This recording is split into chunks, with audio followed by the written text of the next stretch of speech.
మనం ఈరోజు రెడీ చేసేది తెలంగాణ స్టైల్ పచ్చి పులుసు.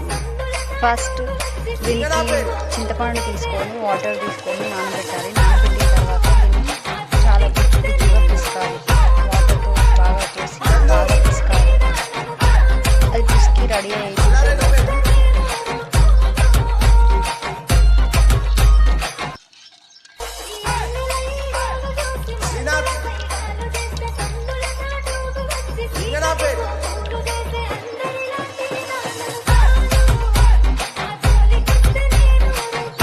నేను ఇక్కడ ఎండుమిర్చి కాల్చి ఎండుమిర్చి తీసుకొని దాంట్లో వేసి తర్వాత పచ్చి ఆనియన్ తర్వాత వచ్చేసి వాటిని రెండింటిని కలిపి పిసుకాలి.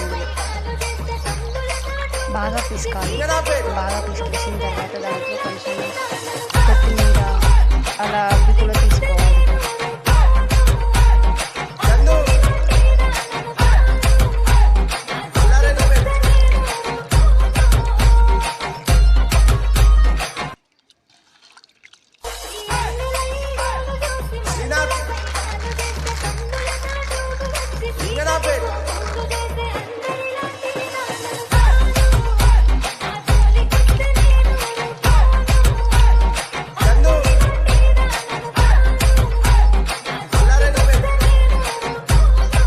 పచ్చి కొత్తిమీర కూడా యాడ్ చేయడం జరిగింది.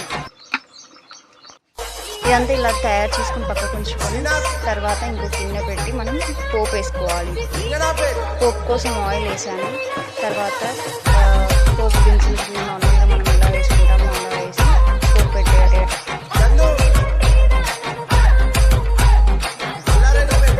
పోపు దినుసులు వేసేసి జీలకర్ర వేసేసి పోపు పెట్టడానికి చేయాలి. దీంట్లో జీలకర్ర వేసి తర్వాత పచ్చి ఆనియన్స్ తర్వాత మళ్ళీ కరివేపాకు గిట్ల తీసుకొని వేయడం జరిగిందండి.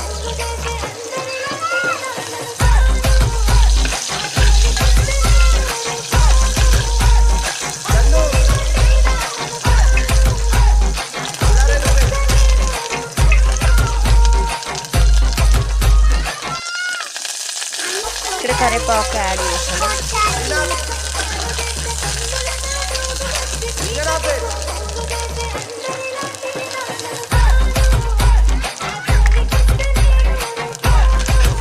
మనం వేసుకునేది కొత్త చింతపండు చారు అయితే కొంచెం ఎక్కువ పసుపు, పాత చింతపండు చారు అయితే కొంచెం తక్కువ పసుపు తీసుకుంటే కలర్ సెట్ అయిపోతుంది.